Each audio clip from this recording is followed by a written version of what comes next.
United States Air Force has unveiled a new weapon that's causing serious concern within China's military ranks. This advanced yet surprisingly affordable bomb is capable of sinking a massive 39,000-ton ship in just minutes, sparking fears of a major shift in naval warfare. But does this weapon truly exist? And if so, what specific capabilities have made it so unsettling for China, putting pressure on their military strategies? Join us as we explore the capabilities of the United States' new bomb that can turn and sink any Chinese ship.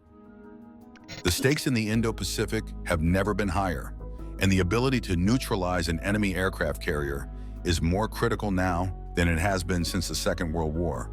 Even during the Cold War, the United States and its allies understood that any major conflict with the Soviet Union would likely unfold on European soil or in the skies above. Today, however, the Indo-Pacific's vast waters have become the new front line, and the urgency to dominate them has never been clearer. Modern weapons systems have become incredibly powerful. Today, a single small warhead can destroy a target that once required massive bombing raids or heavy artillery strikes.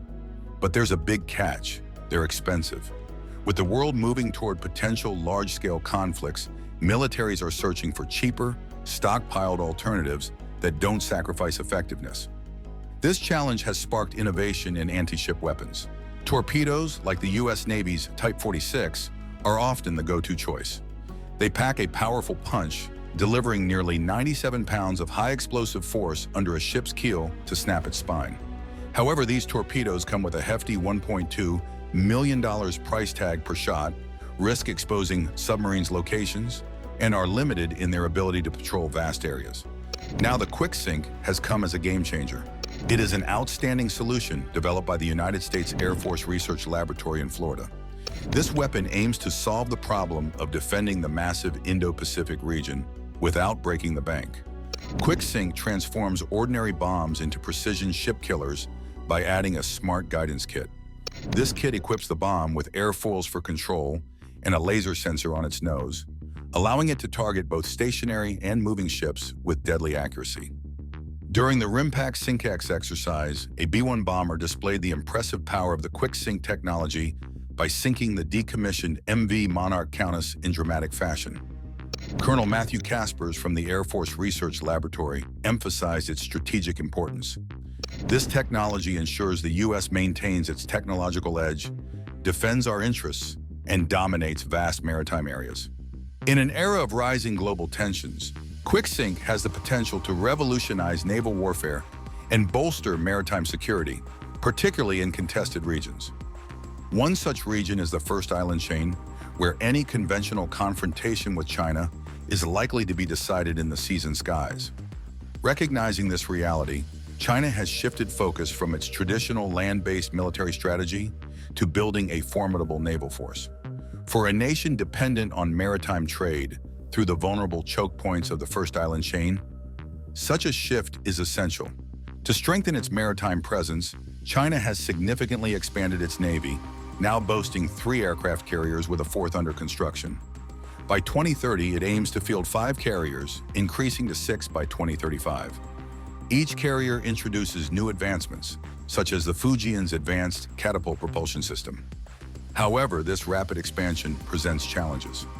Unlike the U.S. Navy, which has decades of battle-tested experience and robust logistical support, China's growing fleet still faces hurdles.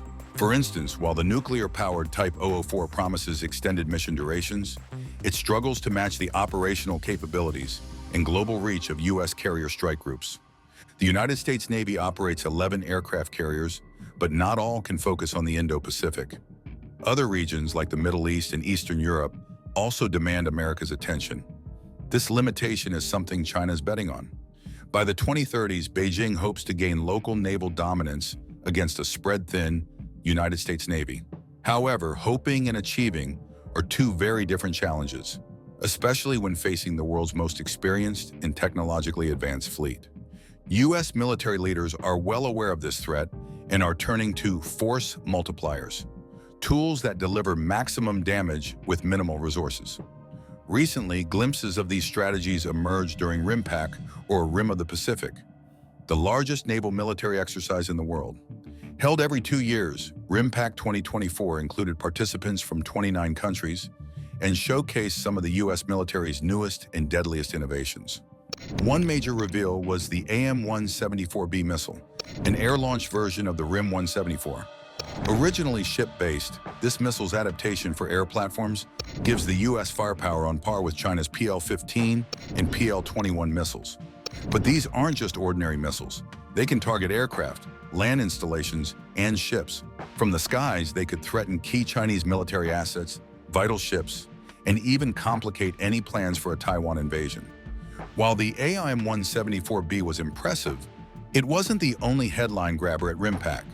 The U.S. Air Force decided to outshine the Navy by unveiling another powerful tool, the retired USS Tarawa.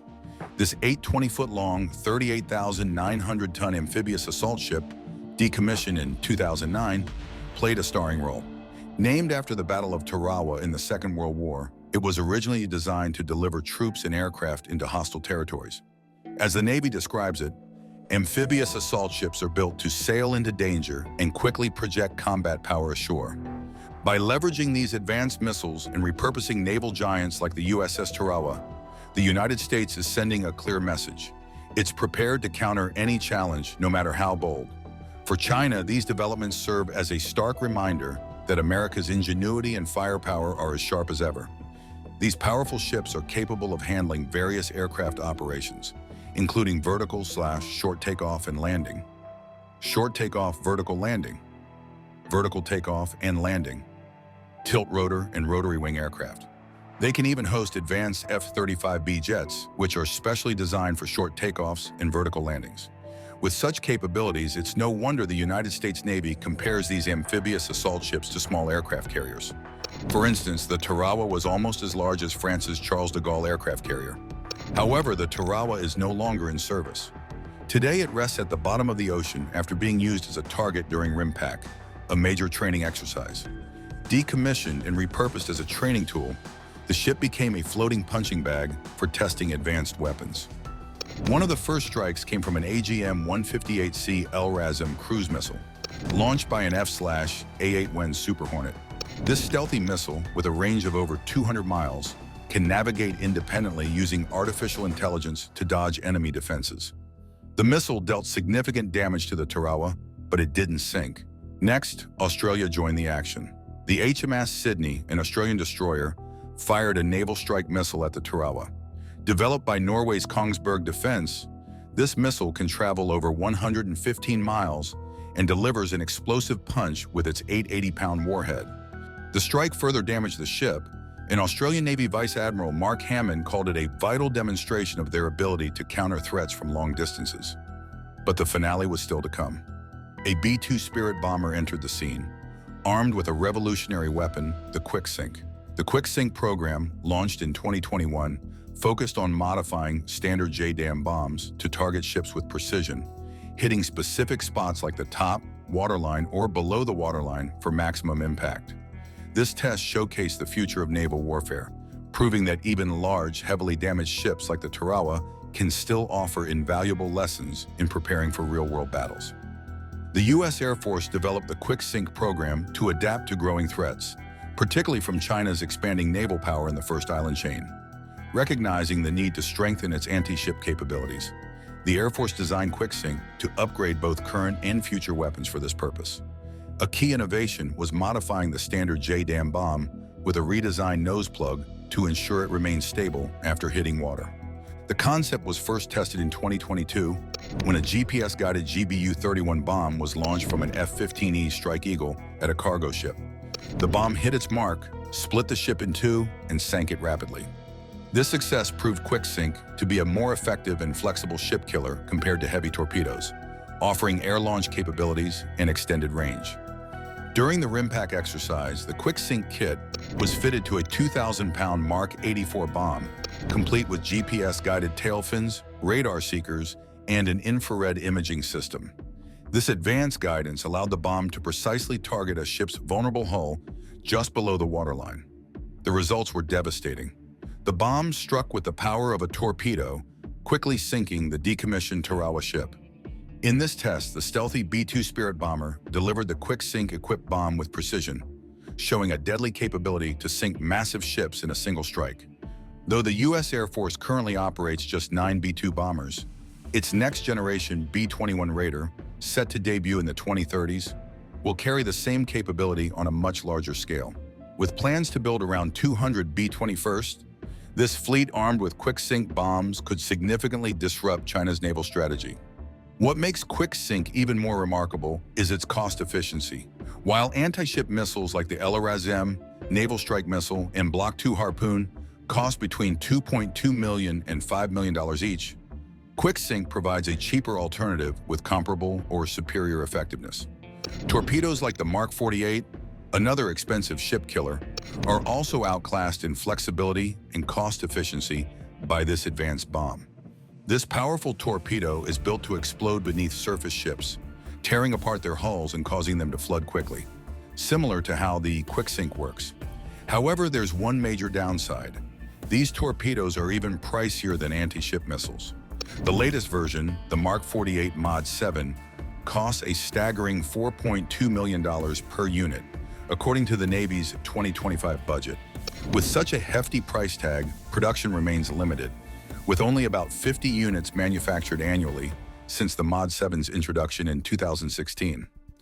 The war in Ukraine has shown the challenges of fighting against well-equipped adversaries. Even for simpler, more affordable weapons like artillery shells, the demand is immense. Ukraine's reliance on 155mm shells and low-cost drones has demonstrated the value of having cheaper, readily available tools that can inflict heavy damage on expensive enemy systems. For example, drones have proven to be a game-changer, destroying tanks worth millions for a fraction of the cost. The quick-sink aims to follow this same philosophy, offering an affordable, smart weapon capable of taking out high-value targets like ships. Unlike torpedoes such as the Mark 48, which can only be launched from submarines, quick-sink addresses several critical limitations.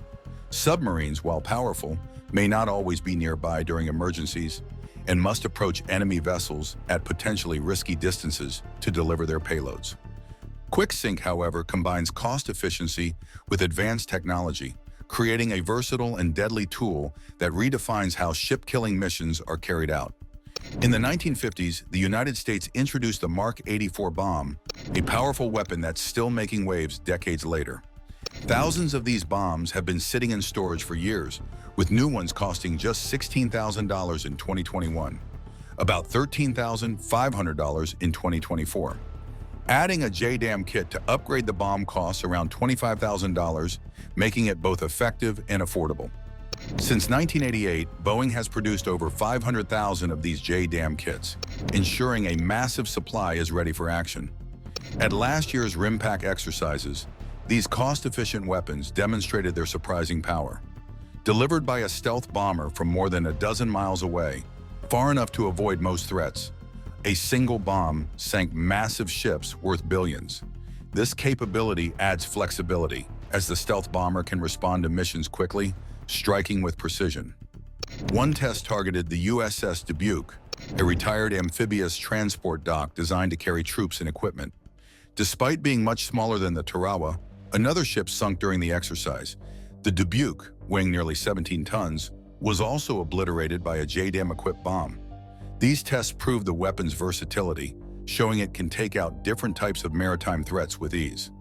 The Air Force Research Laboratory, which developed the quick-sink system, highlighted its significance. Quick-sink is the answer to swiftly neutralizing dangerous maritime threats across vast areas worldwide. It's clear who this warning is directed at, and it's reshaping the game in global naval warfare.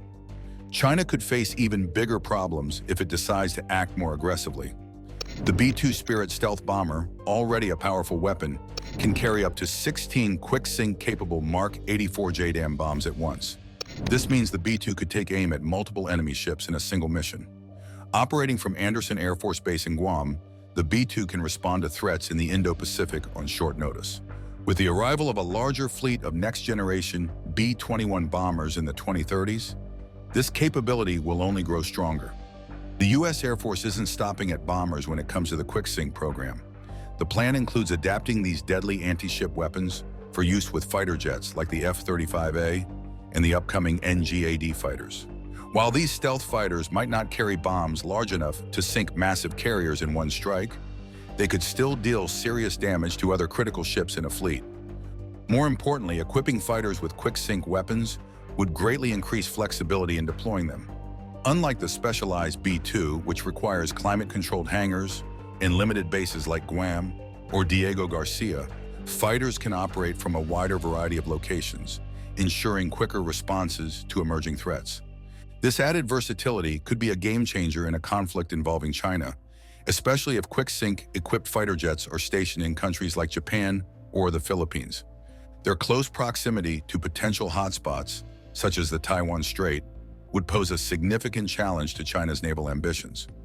Furthermore, the Air Force is already working to make quick-sink bombs even more effective. In 2023, Boeing announced its plan to transform JDAM bombs into long-range cruise missiles through a new concept called the Powered Joint Direct Attack Munition. The PJDAM would combine several advanced features, including a jet engine, fold-out wings, a GPS-guided navigation system, and the standard JDAM bomb as the warhead. A regular JDAM can only hit targets within 15 miles, while an extended-range JDAM with wings can strike from 45 miles away. The PJDAM, however, would take this capability to a whole new level, with an impressive range of up to 300 miles. This means U.S. aircraft could strike enemy ships or other targets from far beyond the reach of enemy defenses, adding another layer of strategic advantage. By integrating quick-sink bombs into both stealth bombers and faster fighter jets, the U.S. is building a multi-layered approach to countering threats in the Indo-Pacific, with stealthy, long-range bombers and versatile fighters working together, plus the development of even more advanced munitions like the PJDAM. The Air Force is creating a formidable arsenal. If tensions in the Indo-Pacific continue to rise, these innovations could give the U.S. a decisive edge, making it much harder for any adversary, including China, to challenge American naval dominance.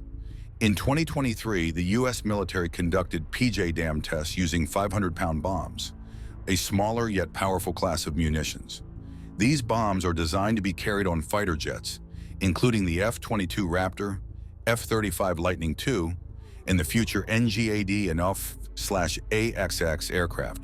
While these weapons are a serious threat to smaller ships, they might not be enough to sink a large aircraft carrier.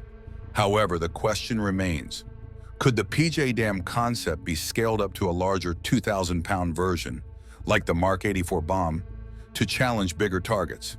It's not clear yet if such a development is in the works. One challenge is that the engine for a larger PJDAM would need to be bigger, which could make it harder to fit inside the internal bays of stealth fighters. Still, the growing focus on anti-ship capabilities by the Air Force suggests that a larger version of the PJDAM might become a priority soon. This would make it an ideal fit for the B-21 bomber fleet, which could deliver these weapons deep into enemy territory with stealth and precision. What makes the PJDAM especially attractive is its cost-effectiveness. Although the addition of a jet engine would likely bring the unit cost into the six-figure range, it would still be far cheaper than traditional anti-ship missiles or torpedoes, like the Mark 48. For a large naval force like China's, this could provide a significant advantage. The U.S. could deploy a lot of these bombs for the price of just a few traditional missiles, allowing it to disrupt China's naval dominance without breaking the bank. The RIMPAC 2024 exercises revealed another interesting twist. The U.S. military is rethinking how it uses its older weapons. For instance, the AIM-174B missile, originally developed for ship-based use, has now been adapted to be launched from aircraft.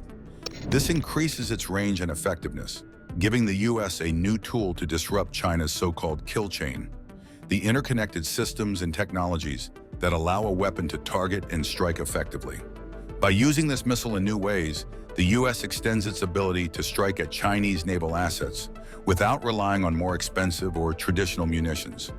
The implications of these new technologies are huge. As tensions rise in the Indo-Pacific, every new weapon system is a reminder of how crucial naval dominance has become. The U.S. is clearly thinking ahead, using older tech in creative ways, while also pushing the boundaries with new, more affordable weapons.